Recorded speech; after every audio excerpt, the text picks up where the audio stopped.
Behave చేయండి. Threat ఉంది కాబట్టి అడుగుతారు. హైకోర్టు ఇమ్మని వెంకటరేమణ అందగాడు అనుకుంటాడు సార్, మొత్తానికి మొహాలు అంటాడు. జరిగిందా? 2 సార్లు జరిగింది కదా, అప్పుడప్పుడు కోడికత్తి జరిగింది కదా, తేల్చొచ్చు కదా. ఎన్ఐ మీ చేతిలోనే ఉంది కదా. మీకు పవన్ కళ్యాణ్ నరేంద్ర మోడీకి అమిత్ షాకి ఎంత గిల్లితే అంత, ఎంత గిచ్చితే అంత కదా. మరి పొట్టి చేసి తొందరగా తేల్చొచ్చు కదా. మా సంవత్సరం అయింది కదా. మరి గులకర అన్నారు కదా, మీరే అధికారంలో ఉన్నారు, తేల్చండి ఎవడొద్దు అన్నాడు. అంటే ఒక మాజీ ముఖ్యమంత్రికి భద్రత వద్దు, కానీ ఏం లేని ఒక సామాన్య ఎమ్మెల్యే కాకముందే పవన్ కళ్యాణ్ భద్రత కావాలి. ఏం థ్రెట్ ఉందని? ఎవడన్నా వచ్చి కొట్టాడు పవన్ కళ్యాణ్? ఇంట్లో వాళ్ళు కొట్టారా? బయట వాళ్ళు ఎవరు కొట్టారా? నేను కూడా మాట్లాడొచ్చుగా.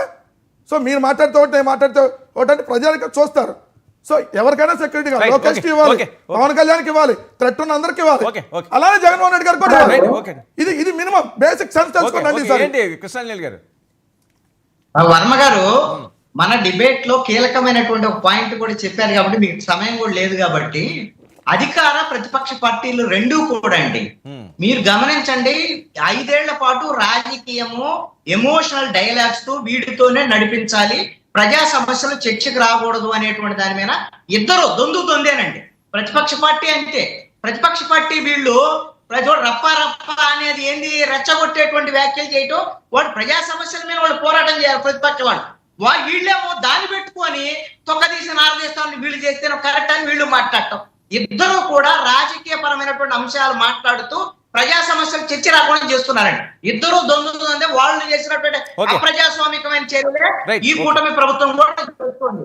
ఒకటి నేను ఒక పాయింట్ చెప్తానండి, పవన్ కళ్యాణ్ ఈ రాష్ట్ర రాజకీయాలని, రాష్ట్ర పరిపాలనని ఈ రోజున వదిలేసి ఆయన బీజేపీ కోసమో తమిళనాడు అదేవిధంగా మిగతా రాష్ట్రాలకి ఇప్పుడు ఆ సనాతన ధర్మకర్తగా వెళ్తున్నారు. మీ రాజకీయం ఓకే, కానీ రాష్ట్రంలో పాలన సంగతి, పరిపాలనకు సంబంధించినటువంటి వ్యవహారాలు, మహిళల మీద జరుగుతున్న దాడులు, వీటి మీద కొంచెం పట్టించుకోవాల్సినటువంటి బాధ్యత ఉంది పవన్ కళ్యాణ్. అంత మాత్రం చెప్పాలి. Okay right. ఓకే, ఎవరో పర్సనల్ గా వెళ్ళొద్దు. Okay, thank you so much అండి కృష్ణాంజలి గారు, చేసిలో పల్లెలకు థ్యాంక్ యూ, రాయపట్ట అన్న గారు థ్యాంక్ యూ, వంశీ గారు థ్యాంక్ యూ.